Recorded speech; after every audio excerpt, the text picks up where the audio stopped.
Plus d'évaluation de l'enseignement mais une évaluation des établissements, ce sont deux des réformes très sensibles du projet de loi pour une école de la confiance. Le premier point, c'est donc la suppression du CNESCO, un organisme indépendant qui est chargé d'évaluer la qualité de l'enseignement en France, la mixité sociale dans les établissements ou le niveau des élèves en maths par exemple. Cet organisme, il va donc être supprimé et remplacé par un autre, le CEE, le Conseil d'évaluation de l'école. Son but, ce ne sera plus de noter l'enseignement mais les établissements pris individuellement. Derrière ce changement de sigle, il y a un vrai virage, c'est celui du gouvernement qui souhaite donner plus d'autonomie aux établissements. À en croire le ministère, donner des notes aux établissements, c'est leur donner un coup de pression pour qu'ils soient plus performants.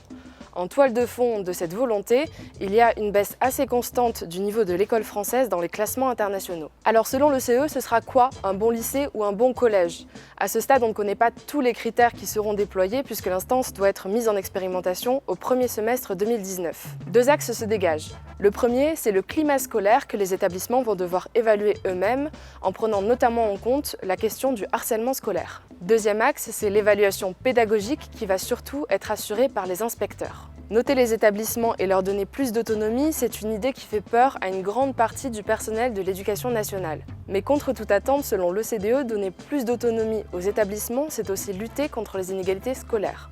Et la France a beaucoup à faire en la matière parce que, selon cette même OCDE, elle fait partie des pays dans lesquels les inégalités se reproduisent le plus à l'école.